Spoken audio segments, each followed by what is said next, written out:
right, Steve Alkinade here. Welcome to the Circle of Brilliance. Today we're going to continue our discussion on the Enneagram, finish it up, in fact. And then over the weekend, Tim White sent a diagram over to me. In fact, I think it was Tim, yeah. And I think It may have been Chris. it might have been Chris. Yeah, both you guys send me stuff all the time. And Yeah. so, but I thought, okay, I'll bring this to everyone's attention. Oh yeah, it's got to be Chris because it comes from something from like a decade ago that we did. So yeah, we didn't know you quite yet did. So, all right. So last time around, we were talking about how to integrate psychometric tools with the change grid. And while we've been talking about the Enneagram and all of its wonderful, fascinating insights, et cetera, I did say that this is the exact same pattern we would follow no matter what psychometric tool someone might be using. So we were just talking last time that there is an assumption being made that the psychometric tool has already been used. And so whoever inside of that client, or maybe it's just in the individual, obviously they glommed onto it for some reason. They picked whichever one they picked and they filled it out, and the results are the results are. So the psychometric tool has already happened, and the individual that we would be talking to, or the group, if you're doing a group profile, are aware enough of how they turned out, how they tested out, that whatever we're going to say would have value to them. So there's a lot of people out there go like, oh yeah, I filled that out years ago.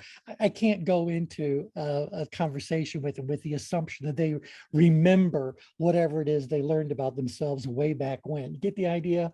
But if it's fresh and that, then fine. Why don't we go ahead and see what we can do to fit it in? And just as a quick little recap, we begin everything by walking the path. If you're going to be doing things the way tension management does, we start by walking the path. We want the client to tell us what their current situation is. And we can integrate our awareness of the psychometric tool that they did and whatever type they tested out to be, just to help them also describe the current situation in ways other than their type would describe a current situation. So if we want them to flesh it all out and they're highly analytical, maybe we're going to ask them, well, how would the highly expressive type describe the current situation? Or how do you think that the driver type would do that? So I can use that to flesh things out here. When we get to the desired situation, again, we're going to be talking about what people hope to gain, hope to lose, not want to gain, and not want to lose as they go about whatever is coming next for them. And so this is just all about getting clarification around what the goal is. Now, again, we know that people tend to see the world through whatever type they are. And I think that's going to hold true no matter which model you happen to be using, even if it's something that's considered more short-term rather than a part of yourself that's kind of etched in place. I think that this individual is also going to have some blind spots that aren't, just a second, that aren't just kind of part and parcel to the type they have. So again, we can use this to flesh out areas they weren't looking at before. When we get to obstacles, certain types are more likely to be one of these than the others. So maybe whatever obstacles certain types need to overcome is that they're unaware of something or unable to do something, unwilling to do whatever it is, unsuitable altogether. So while it may be true that for everyone there are obstacles we could come up with in all four of these categories, I would imagine that based on what your type is, you probably might be a type that's more likely to suffer from areas of unawareness, or other things might be more skill oriented, or maybe it's about being motivated, or maybe it's just not a good match. Maybe different types are going to predispose you to having a higher occurrence of obstacles in a particular category. Does that make sense? Any thoughts you want to share about that? Or yeah, yep. And again, we can also use it for revealing blind spots. So if you happen to be one of the driver types or the more outgrid types of whatever model you happen to be using, you might ask them, well, how do you think the analytical types are going to struggle with this? If we're trying to do this more as a kind of a big strategic planning sort of a thing. Certainly solutions are designed to counteract the obstacles, address them one way or another. And so How are we going about helping people become more aware, more able, more willing, more suitable? And what personality types are probably going to resonate with one of these more? So we can use this to kind of, again, flesh out blind spots. Maybe we can do it to get people to focus on certain behavioral areas, things that they could do, solutions, or approaches they could take, but that solution might be something that they would experience as out of type. Nevertheless, it might be good for us to flesh it all out and give them all the choices possible. And then finally, when we get to that last little step of the path, this is the red step. It's all about getting people's agreement, commitment, buy-in, whatever it is. Because we've said, up to now, well, this is where you're at. This is where you want to go. This is what's in your way. This is how you're going to deal with all those things that are in your way. We might think the work is done, but the work isn't done. If anything, I'm leaving them downgrid, not upgrade. That's a gifted student's question. Anyone know why is it that at the end of the solutions development stage, the solutions presentation, whatever, why are people's levels of productive tension likely to be down? Anybody? Because you've taken the tension away. Right, it's vicarious. I mean, obviously they haven't plugged the real solution into place yet, but just the knowledge that a solution to a problem is readily available does what to someone's perceived level of challenge or perceived level of ability, for that matter, because now they know how they're going to go about doing whatever it is. So the solutions lower tension. Well, if I leave this discussion while, as soon as solutions are done and go like, well, I guess we're done here, work is done, I don't have any guarantee that someone's going to follow through and do what needs to be done. In fact, I'm not sure at all that they're going to do that. Yeah, depending where they are. So I got to do something to get the level of tension back up. And this is where we might get into a review of what we've covered up to now, just so they can predict what will happen if you do what it is that you've just described. What would happen if you put these solutions into place? But also we can say, and what will happen if you don't? So I can get someone's tension to go up by getting them excited about the positive outcomes of putting the solution into place. But I could also build their tension by letting them know that if they don't do something to change, if they continue on the path they're on right now, well, what do they think is going to happen? And they might come up with some sort of an unfavorable outcome, but the unfavorable outcome will also raise their level of productive tension.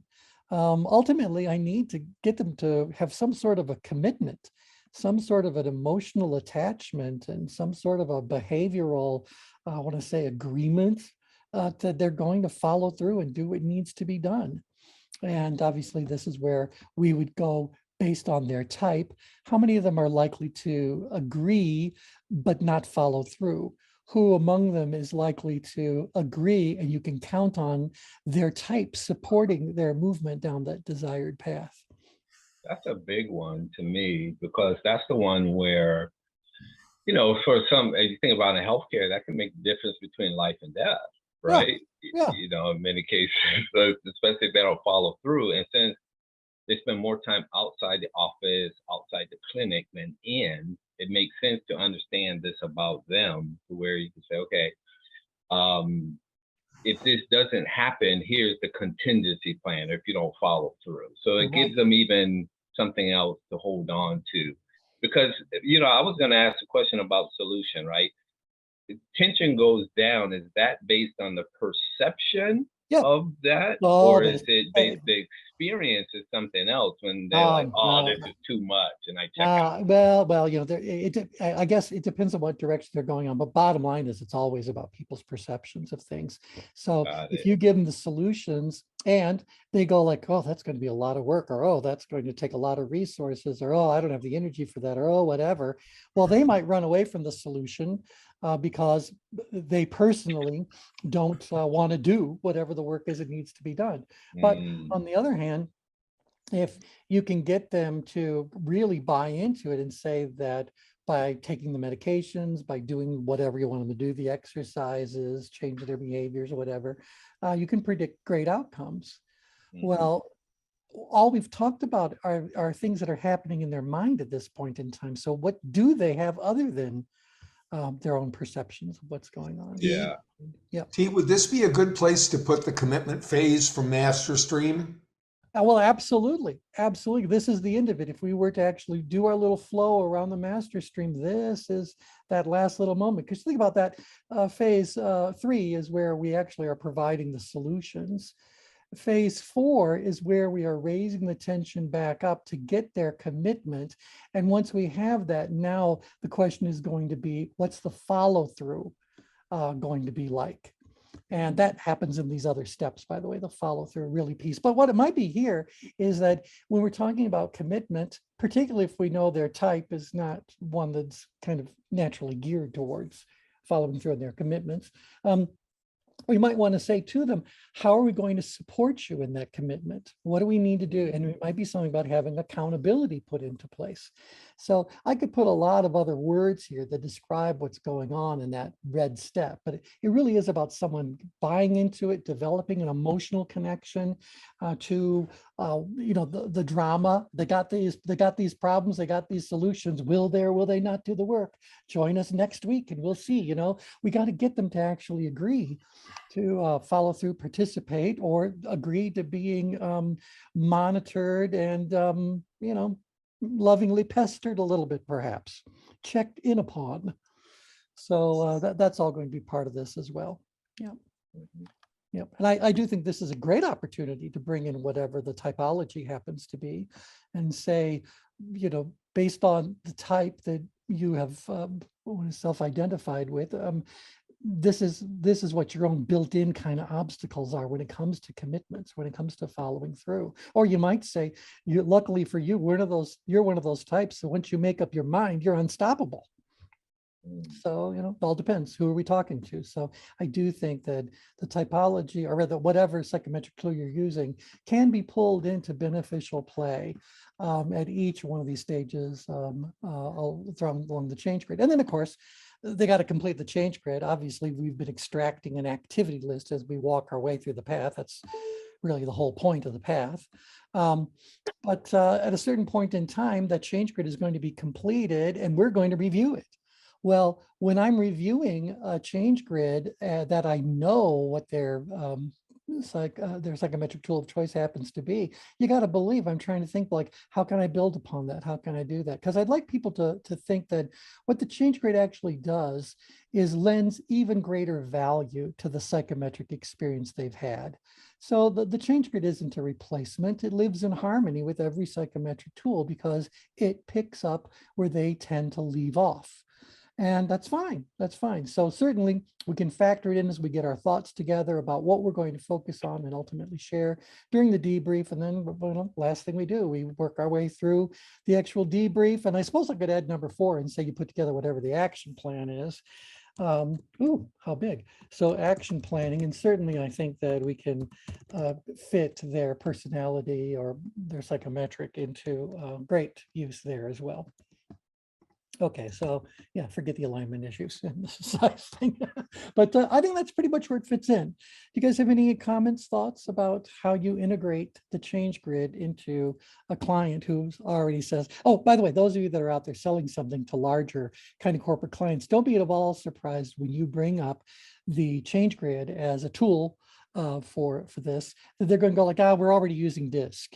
One of our greatest challenges over all these years is people keep wanting to throw the change grid into the psychometric tool bucket.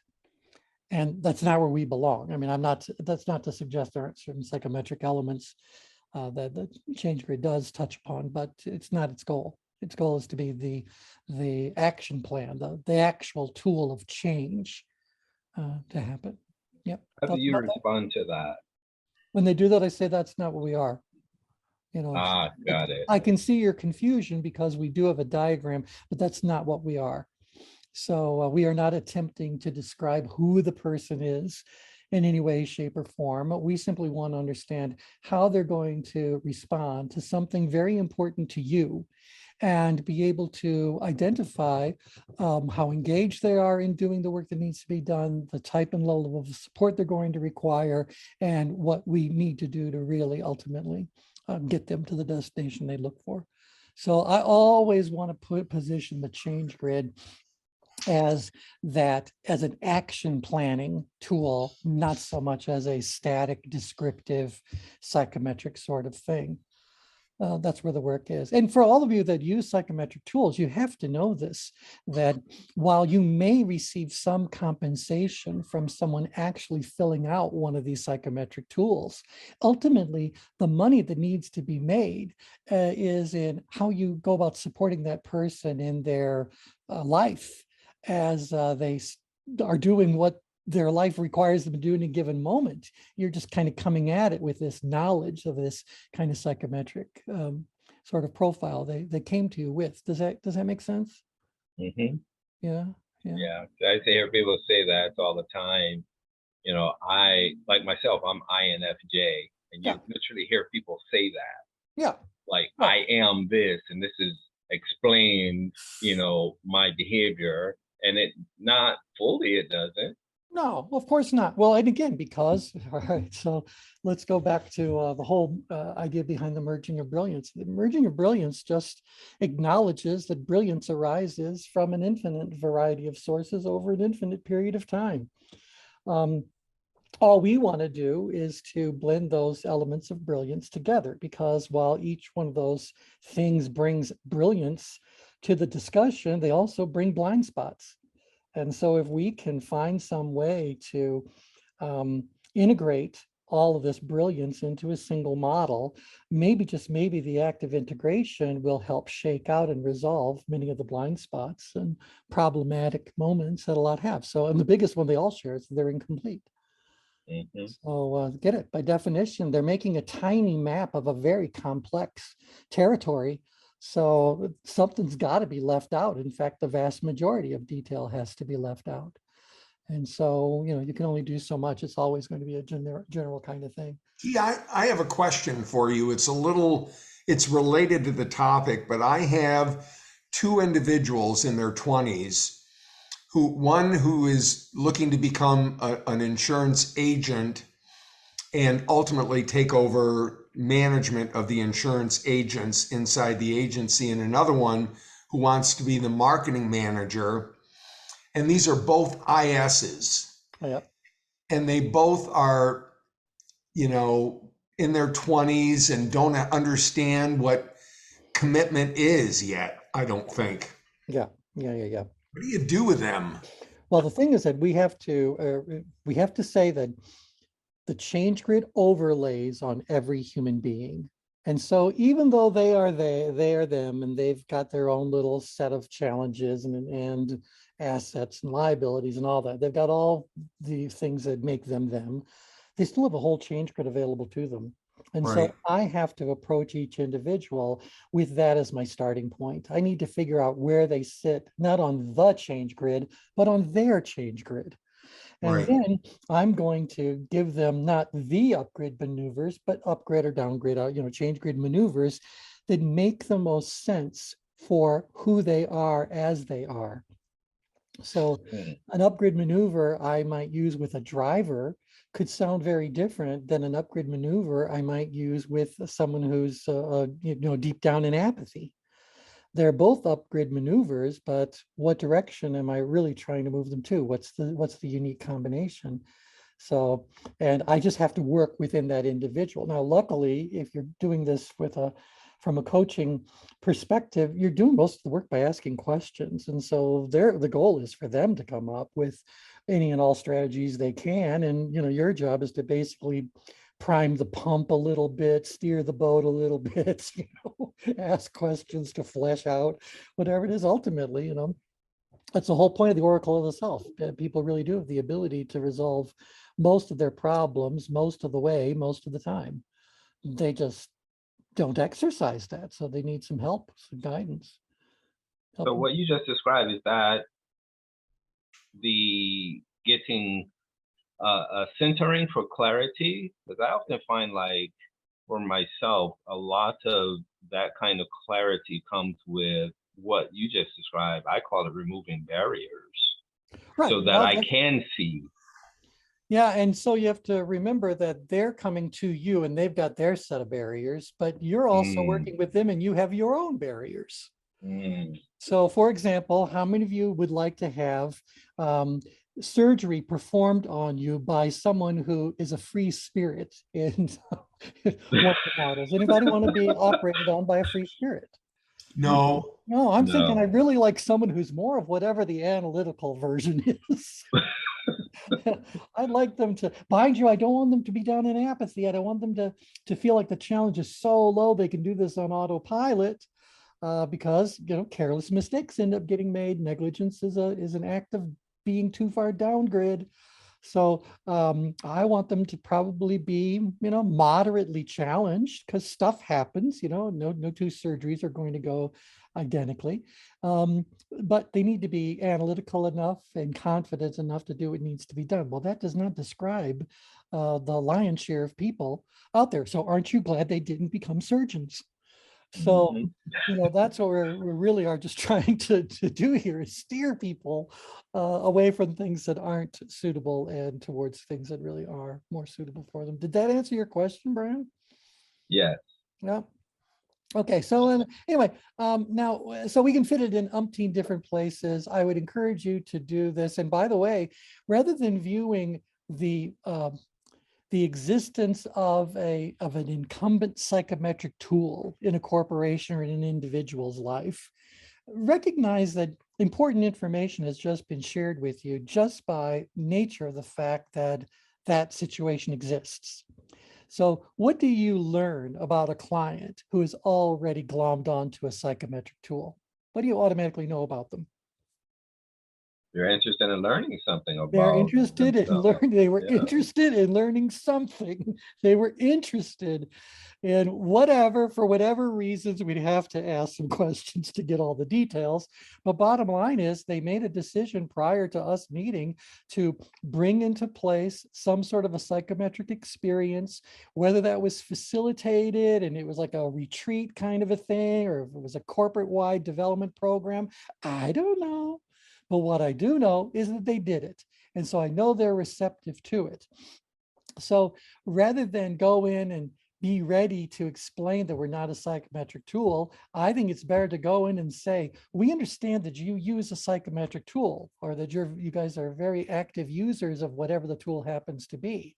I'd like to talk to you about the implementation of the changes that follow the use of that. So you can think of us as an enhancement to DISC or whatever the case may be, Yeah, So, that's worth gold. I think that I hear so many organizations that say, well, I took this test and no one, helped us with the implementation of it. right, And I because know that's we real even work. took that 9 times. I took that Myers-Briggs, and all I know is that I just continue to test INFJ, but no one ever said like what that Yeah. looks like on the ground.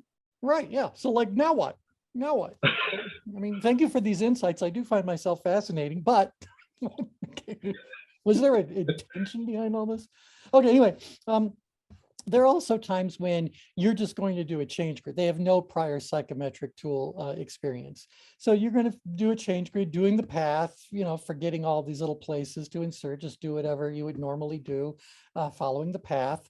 But based on how that path walk turns out, you may very well say to a client, I think you could very much benefit from taking an assessment. Now, which assessment has got to be specific to the application you have in mind? So the vast majority of psychometric tools were not designed to have global application, or at least they weren't initially designed to have global application. They kind of expanded into that. They were originally developed for a particular need. And someone saw a little gap, saw a place where they could mobilize some money or whatever, and that's what they decided to do. And so I think that that's kind of a given going into it. Now, you have to be aware enough that not all not all psychometric tools have the same intention. So you can point them towards the tool that matches their intention best. If they're looking for a job, I promise you there are a lot of very job hunter specific sorts of assessments they could take. Or if they're looking for who to promote inside of an organization. They want to know who's got the greatest kind of leadership disposition and all that. There are plenty of tools that focus entirely on leadership. And so we need to do our best to send them to a tool that's specific to an application. Now, if there is no specific application, then there are certain psychometric tools that are going to be far more interesting applied broadly or generally to the individual's life. And certainly I would think that the Enneagram is one that I would put in that pile. If you just want to know yourself better, that's a great one. I'm sure people have applied it for specific applications, but that doesn't seem to be a requirement in order for the tool to be used with benefit. So anyway, there you go. So just kind of use a tool that you think is really going to help them get to wherever it is they want to go. Now, obviously, once they fill out whatever that tool happens to be, you're going to want to meet with them again. So go ahead and set that up and say, we're going to do a little change grid debrief of that. So once you get your results, let me know. And then I'm going to look at their results and I'm going to say to them, okay, this is all really, really interesting. And we can spend a whole session talking about it. But sooner or later, I want to get to the question, okay, now what? So based on what you've just learned about yourself, what would you like to work on? What's going on where you think that knowledge, those insights, could now prove to be valuable? And so we're going to walk the path. What's going on right now? What do you want instead? Now they got to give me some general subject area to start walking the path on. We're not just wandering around the countryside. So, but anyway, I want to build a change grid off of the results of that tool. And then I'm going to come back and factor in their type into the guidance that I give them. And what I mean by that is, let's say that you've got someone, let's say it was a leadership situation, and they tested out as being of having some leadership potential, but they had some I want to say not blind spots, but weaker areas of performance that would ultimately be necessary. So you want to help them in your coaching work become a more robust, balanced kind of leader. Certainly, a psychometric tool could help you see where their strengths are and when their areas are for working on that. So anyway, factor their type into the guidance that you give them. Okay, questions about that? So could there be a case for reverse engineer of that? Like they do the change grid first? Like think about, like, I'm thinking something that came to mind is like the two that David just described. Since they don't perhaps know what they don't know, Yeah, they can like look at those role specific kinds of activities and see where they map out on the change grid, and then they So do the assessment or the psychometric after that. yeah. Now this may be my little 8 growth area from my 5 home, but I don't mind saying to you that I have a business to run, and I'm not going to refer someone to a psychometric tool if I'm there to sell a change grid. You get the idea? It's kind of like, oh, no. I might recommend the psychometric tool as part of whatever it is that's going to come forward, but I have an opportunity to initiate a relationship with this client right then and there. And I would not hesitate to begin with the change grid first, even if they said to me, well, we're thinking about using a particular psychometric tool, blah, blah. I'm going to say to them, well, before you do that, let's do a little change grid experience just to see if that tool is the right one for the situation that you want to focus on. And so I don't mind at all. I'll be more than happy to go first. And if I'm already talking to them, you better believe I'm going to give it the old college try. Got it. Yeah, I want to be in there, get the relationship started, but this isn't a Because I see them as all connected, really. Well, I mean, ultimately that's it, but it's kind of like, we have businesses to run. We want to be of service. We deserve to be compensated for what we do. And I don't know that I could recommend a psychometric tool until I have an understanding of their situation to make a recommendation. Right. So I want to help them, but the best way I know to help them is to go for a walk along the path. And while I'm doing that, populate a change grid and then have them fill out the change grid so I can say, well, these are the ones that are likely to happen with little effort put into them, and these are the ones that are going to need some real energy. So yeah, so that's what I would do. Anyone have other thoughts around there? Denise, go right ahead. I do have a thought about that, and only because I've been using the Enneagram for so long. But for the people that actually do the Enneagram and get their assessment back before we actually work together, they always tell me, oh my goodness, you see me. And our work begins immediately with trust already built, because I see them through the eyes of something they've never known before, or have not been able to articulate it before. And so the work that we do together almost sometimes can take off 2 months worth of getting to know and Sure. moving forward, because of their willingness to jump in and start doing things differently. Right now, did they have the psychometric experience before or after you said hello to them for the first time? I usually get them to take that first, Okay. and Are they then we taking meet. are they taking a screening sort of level profile, or are they taking the full blown? The full blown. Is Yeah. there a fee for that? Oh yeah. Okay, so is there nothing that you do prior to a fee being paid in the So discussion? What happens before they agree to pay the money? So I'm talking about clients that are passed on to me from corporate situations where the company has hired me to work with them. So initially I send them an introduction and say, here, we're going to work with this first. So I just more of just an introduction email. Here's your new Right, code. but is it because the corporate client, who is actually your real client, they've already agreed to pay for the assessment? Absolutely. Oh, okay. So see, that's a different kind of a situation than I think the one we're really talking about. We're talking about you're going to be talking to somebody stone cold. So you don't know anything about them. They don't know anything about you. You bumped into them somewhere. I understand that you have an Enneagram sort of driven practice, and I love that. But where does the conversation initially begin? Does it begin with a walk along the path? Or does it begin with, before we even talk, you need to fill this out?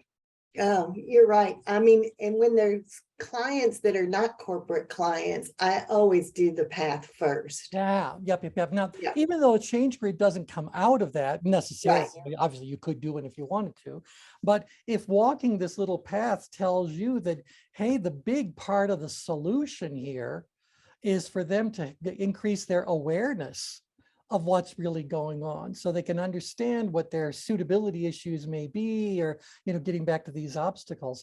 See, that path walk is really more about a getting to know you. So tell me about life, what's going on. So we don't focus the question. And what do you want to be working on? What do you want to do?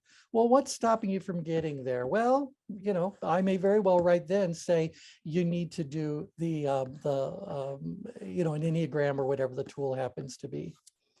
So now they may say to you, well, is there something that I can do without making a big investment first? You may very well say to them, well, let's take a look at a couple of the activities that were revealed during this discussion. And don't do a full-blown change grid with them. Just, pull out a little piece of paper or show them the diagram and say, see, right now, when it comes to that activity, you're up in stress. It'd be very interesting to know, what does that stress look like and feel like for you specifically? And what kind of resources or assets, skills, etc., might you have that could help do that? Well, rather than have all those conversations one by one, if you fill out this, if you know your Enneagram, we're going to have a great understanding of the starting point, great clarity very quickly. You with me on that, Denise? Yeah, absolutely. Yeah, so that's where I think that all fits in. Okay, anywho, there you go. So yeah. All right, any final questions on the integration of psychometric tools in the change grid? No, then I might split this into 2 different recordings, so who knows? All right. Now, we were talking about how Enneagrams overlay on the change grid. And that prompted Chris, who is not on the call today, to send over something. Just a second, I'm trying to find the best page to show you this. He sent me something that he had, I don't know, laying around somewhere, but it looked like this. I don't know the date of it, but this is how the Tilt 360 assessment for leadership overlaid on the change grid initially. And I'd completely forgotten about doing this, even though Pam Boney, who created Tilt 360, was someone who became certified in change work. So while she was getting her doctoral work, the Tilt 360 was actually her PhD project. But anyway, it's all about leadership, all about leadership. And so, you know, we looked at her map and we figured out how it all overlaid. But one of the things that we learned very quickly was that it does not stretch all the way across the change grid. And the answer why didn't come up for a certain period of time after this, when we started to realize that models can be focused on subsections of the change grid. And that subsection may be dictated by what the intention of the psychometric tool was to begin with. And so any tool that is trying to do a deeper dive into understanding leadership needs to overlay on the change grid where leadership occurs. It doesn't do us any good to try to overlay a leadership model on a section of the change grid that has got nothing to do with leadership whatsoever. Okay, if you guys can kind of just think about that for just a second. I'm going to show you where it ultimately overlaid, and I couldn't find the diagram. So just before we start today, I was trying to create one. And now that I've done that, I don't remember where I put it. Okay, just bear with me. I promise you it'll be well worthwhile when we get there. So there we go. So when I think about leadership, which of the four energies would you say leadership resonates with most naturally? Expressive. What's that, Brian, Tim? You guys both unmuted. Where do you think, what energy resonates best with leadership? Expressive. Interesting. I'm thinking driver. Thinking driver. Yeah, driver. Yeah, T, you unmuted. Driver. Welcome, by the way. What would you like to throw in there? What were you calling, T? Yeah, T. Waldman Williams is on the call, and so Okay. and it looks like she can. Yeah. But anyway, T, I'd be very curious. I'm sorry, I'm here. I was thinking actually analytical expressive, because that's really moving people into power. Very good. All right. And so this was where we were when we did this discussion. We said, well, certainly leadership is a driver function. But there's a lot of different types of leaders. So there's a lot of different energies. And so we said, well, first of all, let's make sure that we say this leadership model will overlay anywhere there is a driven energy. So rather than saying it only overlays where driver is the primary energy, we said, no, let's include the three areas where the driver energy was in secondary position. And then we said exactly what T just said there. Inside of this giant square, now that we're looking at, we're going to have two elements that do not contain the driver energy in the primary or secondary position, but nevertheless are encompassed in the overall leadership area of the change grid. Does that click with you guys? Is that, yeah, no? Yeah, absolutely. All right. The reason why that's important is because we said that these qualities, let me get to the right picture here, just a second. These qualities would be something that are contained inside of this area here. So when I go like, well, where does bravery live on the change grid? Bravery definitely lives out grid, and the further out grid you go, while insanity is waiting for you in the danger zone, you're still going to perceive yourself as being more and more courageous and capable and unbeatable and all those good sorts of things. as I start to move from that location slightly upgrid, well, now we're getting into a little bit of the edge between the driven driver, if you will, and some of the expressive driver, because now it's all radiating from this little center spot of the same yield driver square. That's where this center would radiate from. That's confidence there, creativity in terms of creative problem solving, not artistic creativity. A distinction needs to be made there. People that are driven expressives, people that are expressive drivers for that matter, can also be very inspirational. Coming around the side now, that analytical expressive has an openness to what's going on, where a diplomat has an increased or decreased level of challenge done. So they're more likely to be asking questions based on that analytical kind of energy. So when I think of receptivity and diplomacy, I can see that those have a lot of analytical energy, a lot of paying attention to what's going on, so that you can move people to perhaps be together and work on something as we're moving further out grid. Because again, if I looked at this little area that we're defining right now, I would say, you know what, it still has an amiable side of things. And so if I said to you that the analytical expressive and the expressive analytical are both on the amiable side of things, can you guys connect to that? Is that, yeah? Yep. Brian, you're apparently the spokesperson, everyone else is muted. Yeah, Tim. All right, so I know it's a lot to think about, but when I go like a driven amiable has so much compassion that they're out there fighting on behalf of another individual. That should feel right. And then I'm coming a little bit further down grid, this expressive analytical respect and perspective are what would kind of be falling there. Temperance down grid. And then over here, discipline leading to justice, leading to bravery. So more of still a lot of driver energy, but an analytical thing. So can you guys resonate with what I'm saying here about how this overlays? Oh, Chris has joined us. Hey, Chris, we're doing your thing. So, so this whole square ultimately overlaid on this area of the change grid.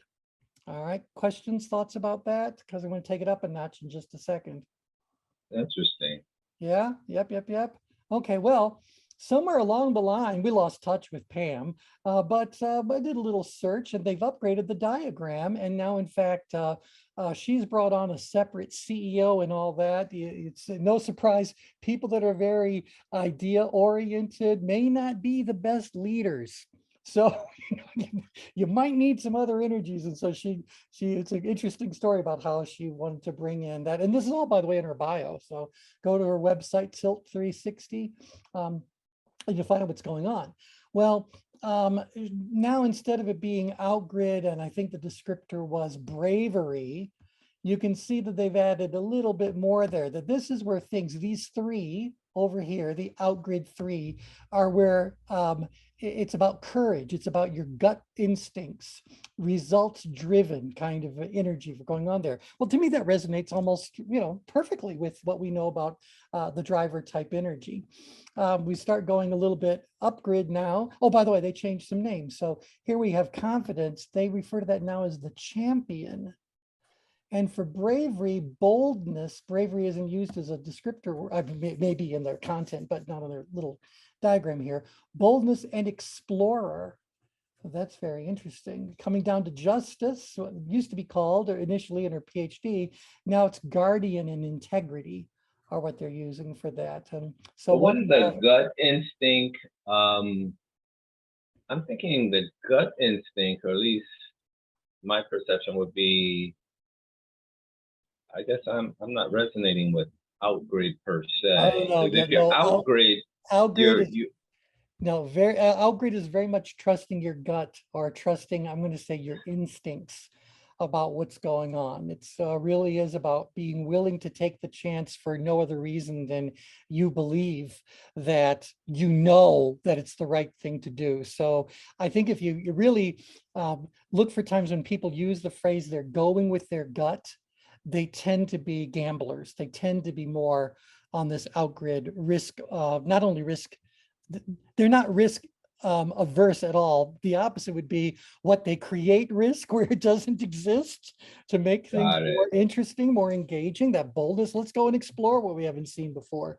And so for me, this resonates very, very well. But it's the other side of things where I want to go. I don't believe that we have an effective leader if this goes all the way back to amiable, if it stretches all the way into these kinds of things. I don't think that these individuals are demonstrating enough ability to handle challenges that give them, I think, how about this? They're not ready yet to be stepping into a leadership kind of a role. And the people that are this far down grid probably don't have any interest in stepping into a leadership kind of role. The energy just isn't really there. That doesn't mean they don't have opinions and they don't have ways of interacting, but they're just not feeling it where this is leadership. So here they are. So when I go like, well, what's further down grid? The driven analytical is a scholar and they're focused. I would not really describe an analytical as driven in any way. I mean, they may be going through the motions and they may be collecting things just purely because they've gotten used to collecting things, but they're in it for the mind satisfaction. They're all that. They're not trying to go out there and really do anything. You know, I don't know that they're driven at all. If we're It's already done. It's done. It's But done. it's interesting that they're calling that wisdom, though. Well, yeah. Now the wisdom thing would be here in the driven analytical. And I Yeah. think if they're saying that all wisdom really is an excess of knowledge to handle a challenge, I think they're missing the whole point of what wisdom really is. Yeah, I do too. I mean, knowledge is down here, no mistake. Yeah. You can collect that. Anybody can collect that. But wisdom has to have, I want to say, more of an in-grid Action. description. It has to have an action. Right, Mhm. right. Yeah. Yeah, it's being put to the test. It's being, yeah. It's got to be out there. But I don't disagree that it's a headspace. Yeah. Mhm. So this is most definitely the world of the mind. It's happening down Right. there. All that analytical stuff is going on. Now, if I come around here, now I'm getting into more of the humanity, the heart, people-driven sorts of stuff. And you see here where they have the counselor, by the way, it was called, downgrid, we had discipline, that's diligence, the architect, temperance, focus, and scholar. So there's been a big departure from what to me the word temperance means and what these words mean. Investigator, perspective, okay, there is even continuing to use one of the words. Trust and respect. Yeah, T, go right ahead. Do you want to throw something in, or Denise? Anybody? I'm just thinking aloud. Okay, I yeah, was I noticed when people unmute, so I always want to make sure that I create some space for them to share whatever they wanted to share. Ingrid, they had compassion, but here they're talking about empathy and a humanitarian sort of that's the role you're serving. And then receptivity, I guess, would be the first, openness, the ideator. Diplomacy was likability of the entertainer. Isn't it interesting that we consider diplomacy to be an act of likability? No, I guess it makes sense. I got to like you before I'm going to trust you. So, or at least that'll be easier for me to trust you if I like you. Okay, anyway, we could do a deep dive into the smile if you guys want. Obviously, it's a circumplex diagram, so the assessment is going to weigh you against certain criteria to identify each of these possibilities, and whether you have a lot of that and are plotting really far out in the outer radius of it, or rather the outer diameter of it. Oh my goodness, the outer circumference. Apparently this red space, you don't have enough of something. And we need to do something to boost that as far as a developmental model is concerned. So now, why have I gone through all that? I've gone through all that because when I look at the Enneagram tool, I'm going to pull this one into play. I become increasingly convinced that I can overlay this on the change grid, but not on the entire change grid. And so I've been doing a great deal of study on this subject in the past several days. As a 5, you can't begin to estimate how much time that actually was. But I can tell you that if you go back to some of the deepest origins of what's going on, they continue to talk about the things that drive people, the things that motivate people.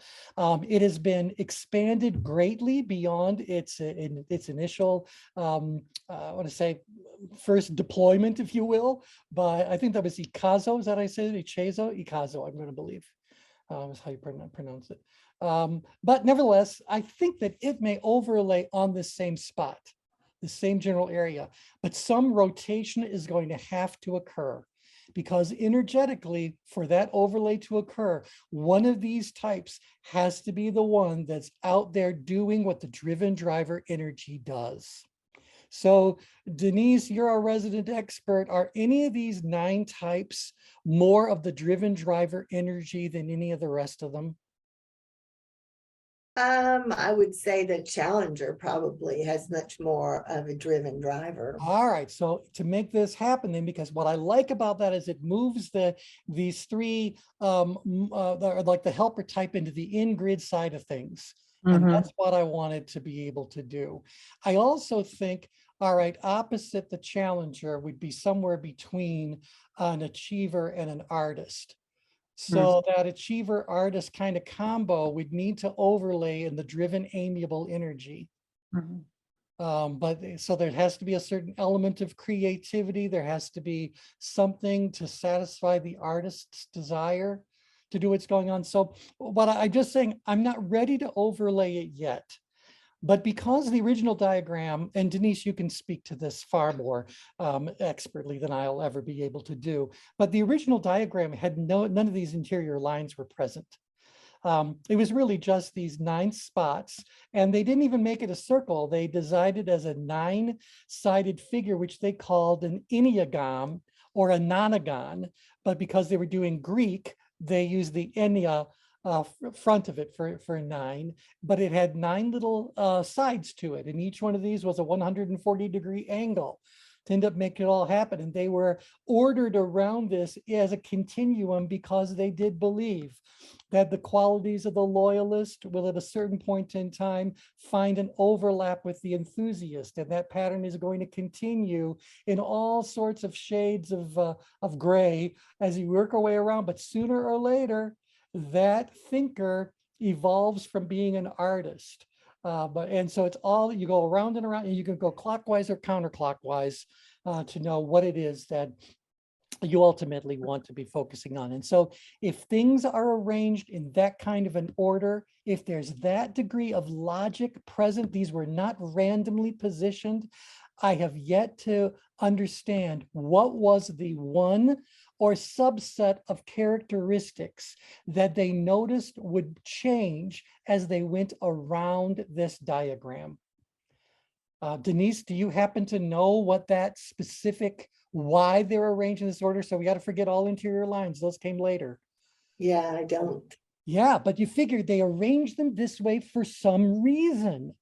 What was that reason? And I have yet to find out what was really, what's really going on with that. So, but I'm feeling more and more that because the thing that's being answered here is what makes you tick in the moment as you go about living and doing and interacting in whatever ring. That alone implies that something is happening. That alone implies that something more, something with a driver energy is in play. Your suspicion is that it maps to that particular area, or would it extend to include some of the amiable? Well, it would include to say, because the most amiable of these types, I have to wonder if that's not I guess it would have to be the helper. If I put the Challenger here, directly across would be the artist, the achiever, the helper would be here in this analytical expressive kind of quality. If I do the flip that I need to do in order to make that really work. So sometimes we have to look at the mirror image of a diagram to get it to overlay, because So are you looking at the 3 triangles? Is that what you're well, looking none at? of the, right now I'm saying to you, none of the interior lines even exist. Those weren't added until Okay. several decades later. And there's still a debate about how they're used. I mean, even wings was something that was unique, but the acknowledgement that wings exist gave us an ability to say, so between a 5 and a 6, there are an infinite number of degrees of what I would say merging of these 2 qualities. Before I would reach the purest 6 from the purest 5, I'm going to be a predominant 5 with a little bit of 6, and then a little bit more, a little bit more, a little bit less 5, a little bit more 6, you know, until I get really into the domain of the 6 and what's going on. So there's a continuum here, and I believe it could be divided into an infinite number of possibilities. Interesting. Now you just ignited the 5 in me. Feel free to blame me. It's what I do. So, So T, I had a question. Yep. You know how you say some of these, let's say you're 5, but when you are in stress, where does it lead? To I've become the dark side of a 7. So wouldn't the dark side of the 7 overlay on the change grid a little bit differently? Well, again, Because remember it is the stress side?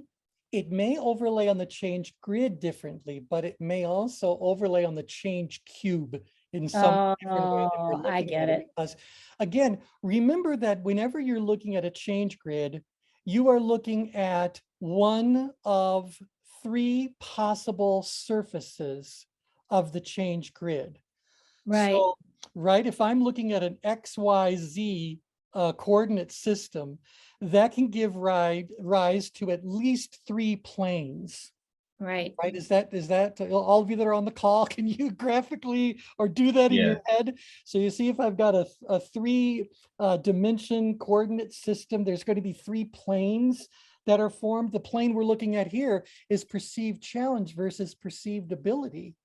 If the 3rd dimension perceived importance was added right here, the origin 0, 0, and say it was coming out towards me from the screen, I could also look at the surface that is just ability versus importance.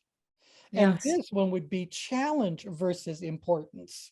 It may very well be that this overlays on a different plane of the change grid than the one we're looking at here.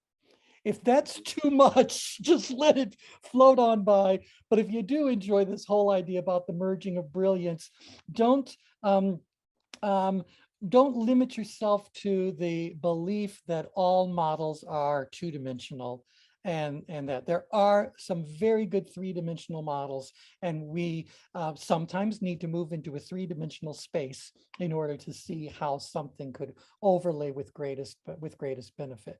So you're saying that the Enneagram is really another 3-dimensional. I believe the Enneagram is absolutely 3-dimensional, because one of the things we've learned in our prior discussions is that 3 of these are gut kind of driven types. 3 of these are, Head. tell us what the words were. Head and heart. Head, heart, but did you use gut, or is there a different word that you Feeling. No. Feeling. Yeah, Feeling the type. gut is with the action body type 8, 9, and 1. Right, action. 3 and 4 is feeling, and that's the heart. And then 5, 6, 7 is head or the thinking. Right. Okay. And so even with that just being divided into those 3 places, can you guys feel a rotation needs to occur to get this to overlay? Yeah. Yeah. And maybe even a mirror image flip would get us closer, and a bit of a rotation needs to be done to make it all work. I got no problem with that, but they've said 3 of these are okay. I'm clouding all these things together. Action oriented, 3 or more people oriented or feelings oriented. Was that your word? Yes. 3 or more head oriented, thought oriented, mind oriented. And these are the 3 here. The one that's different between that model, which has 3 different, and this one, and the one we use when we're going 2-dimensional, is where is the spirit driven? Where is the soul driven? Where is this element? And we tend to say, well, that's what you get to experience when you're in a balance of all of these. A balance of all of these is what awakens or opens the door for a lot of these. So that may very well help complete. We say, no, you achieve that. This may very well be, pardon me, a cone of sorts. And at the tip of the cone, by the way, that would resonate with spiral dynamics. Dynamics. And if you guys, I know we're a couple minutes over, but I just want to share one other thing, because it was triggered as I went through this.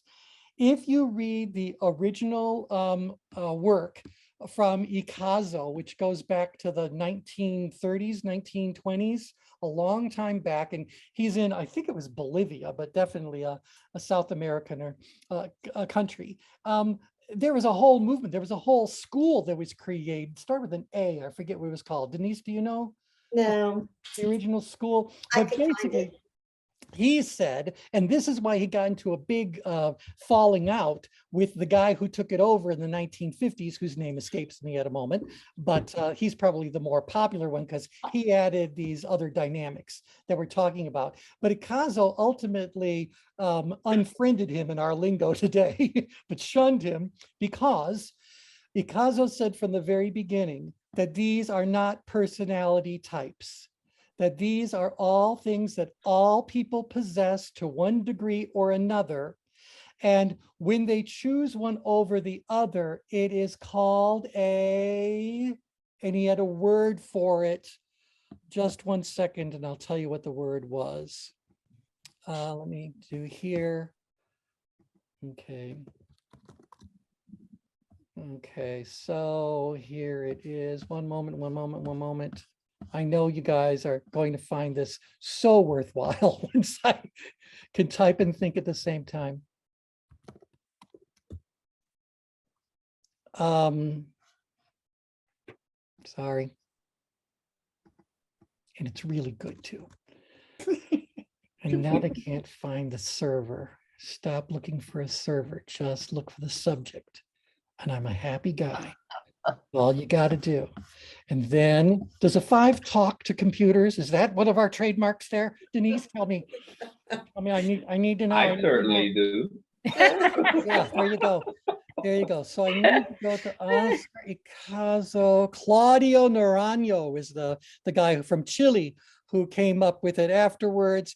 And Ikazo basically said that each one of these were, dang, I can't find the word. It's such a good word too, but it's more like a moment you move into temporarily that for whatever reason has kind of hijacked you based on the situation you happen to find yourself in. And so he was talking that these are all available to all of us at all times. And the situation you find yourself in is going to push you towards one or the other. So he didn't refer this as a type as much as and I think it started with an F. But I'll have to look up whatever that happens to be. Now you're going to keep us all on pins and needles. Well, and I'm going to Yeah. torment myself until I actually look it up, but I ended up looking at something very different. But the way that the body metabolizes experiences, I can see how we can preference one or the other, and it becomes a pathology. So it's not just historical, but it literally, the longer we do it and choose those preferences, I can see that just becomes, kind of the norm of what we Right. bounce back to. Exactly. Exactly.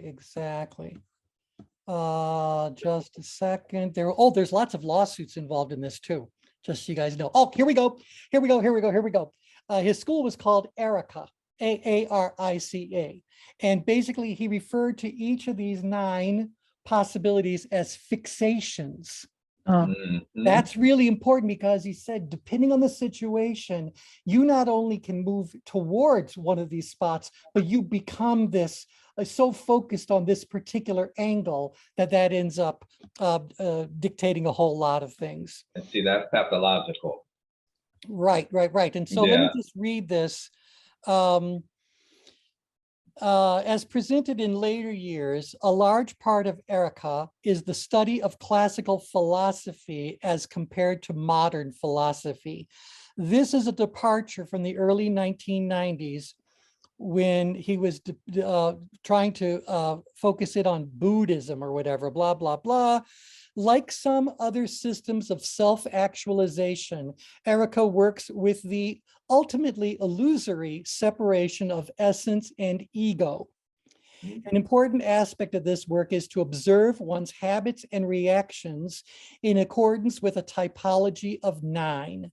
However, Picasso referred to these characterizations as fixations rather than personality types, and he repeatedly emphasized that every human being contains all 9 types. And his whole goal of development or whatever was that we have to awaken all of the 9 positions in order for us to ultimately grow into a full and complete person. He said that the fixation was simply a key to where the self-discovery can begin, not a form of identity.